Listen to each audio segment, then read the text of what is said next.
Sedition charges versus Kedarnath ruling protecting journalist. What is ethical conduct in times of pandemic? Hello and welcome to Inventiva. I'm Manulya Singh bringing you the top news for the day. Supreme Court on Thursday dismissed a case of sedition filed on eminent journalist Vinod Dua. Vinod Dua was sued by BJP leader Ajay Shyam under IPC section 124A, which is very famously known as sedition law in Himachal Pradesh.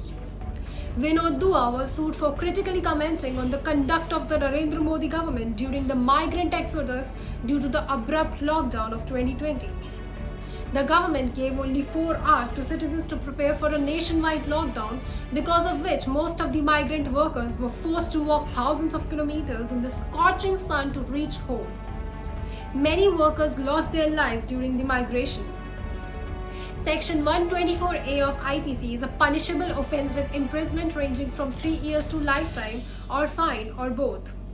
Himachal Pradesh government, represented by Solicitor General Tushar Mehta, he presented his case in Supreme Court, arguing that Dua tried to spread panic by saying baseless statements like the possibility of a food riot post-lockdown. This had the clear potential of causing panic. Photographs of empty shelves, empty markets, or anything that triggers anxiety or doom are ethically advised against publication. It's the Journalism Ethics 101 during COVID-19. Supreme Court protected Dua from arrest and later dismissed the case on Thursday, saying that his remarks had genuine concerns and criticism. The 2-judge bench made up of Justice Uday Umesh Lalit and Justice Vineet Saran said that these statements could not be labelled as sedition. Dua also requested the court that FIR should not be filed against a journalist with 10 years plus experience without the recommendations of a committee. The committee should comprise Chief Justice of High Court or a judge designated by him, Leader of Opposition and Home Minister of the state. Such committees should be constituted in every state to prevent misuse of sedition law. This request was denied by the Supreme Court, stating that it would be a breach of the legislature's domain. Why was the Kedarnath case quoted? In the 1962 case of Kedarnath Singh versus the state of Bihar, the Supreme Court upheld the constitutional validity of sedition law, but it tried to reduce its ambit to prevent misuse. The court's verdict strictly advised against the use of sedition charges unless a call for violence or incitement was present. Criticizing the government cannot be labelled as sedition. Section 124A of the Indian Penal Code says that whoever by either written or spoken means, signs, visible representation, etc. tries to bring hatred or contempt against the government established by law shall be punished with life imprisonment, fine, or both. The prison time ranges from 3 years to a lifetime. Whoever tries to incite disaffection and violence against the government established by law shall also be punished with sedition. To prove sedition against an individual or group of individuals, ideas inciting violence against or to overthrow the existing government established by law is necessary. This was a draconian colonial era act that was made to silence the revolutionaries who were fighting to free India. Its validity in independent India has always been questioned from time to time. When sedition is applied to a journalist to silence her, it hampers the right of freedom of speech and expression. Criticism is an important element for growth and development. But according to the Indian Constitution, no right, even fundamental right, is absolute. Every right comes with reasonable restrictions. The government argued that Vinod Dua is spreading panic in the name of free speech.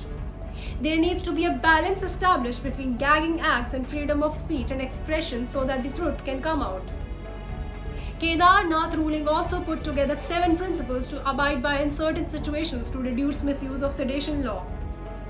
Are there any media ethics for journalism during COVID-19? The ethics of media state that natural calamities should be reported sensitively so that it does not spread panic and misinformation or exaggeration of facts. In not doing so disrupts public order and spreads fear among readers.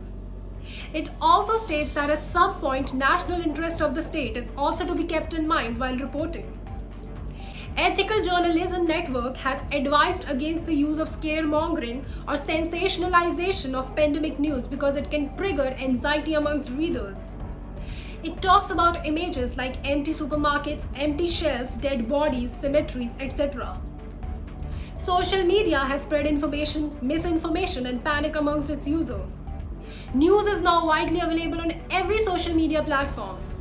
Users shared memes, posts where they expressed fear, panic, doom after seeing the news. This represents the collective sentiment of people. There have been instances where people stopped reading the news to avoid panicking. People who are infected with coronavirus are strictly advised against seeing news to avoid fear. If fear is escalated, it can cause public disorder and disturb the peace. The last three of those 7 principles laid out by Kedar Nath Singh Gurdit talk about the maintenance of public peace, public order, avoid disturbances of public peace, prevent public disorder, etc. Many times it is hard to prove what statement incited the public for disruption of order or violence. Especially in pandemic times, a statement may have a compound effect which may augment the creation of panic leading to violence.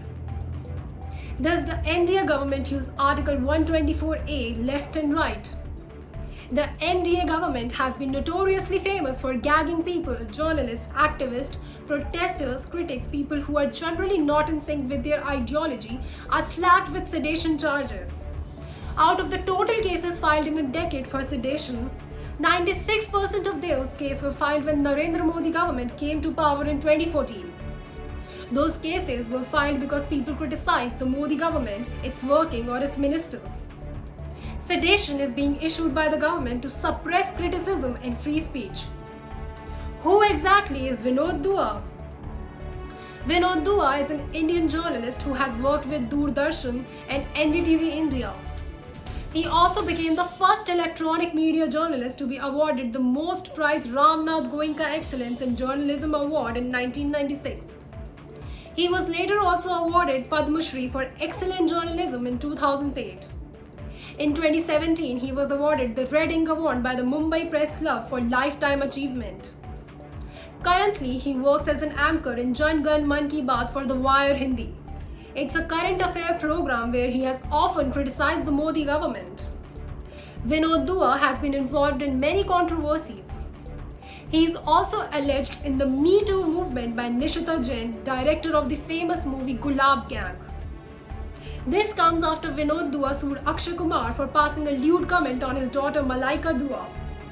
This could be seen as a repatriation. Vinod Dua has mocked Narendra Modi and his government many times via posts, videos, etc. Vinod Dua mocked Prime Minister Narendra Modi when he talked about his contribution in the independence of Bangladesh. There is ample proof that suggests that young Narendra Modi was there participating in Satyagrah for free Bangladesh.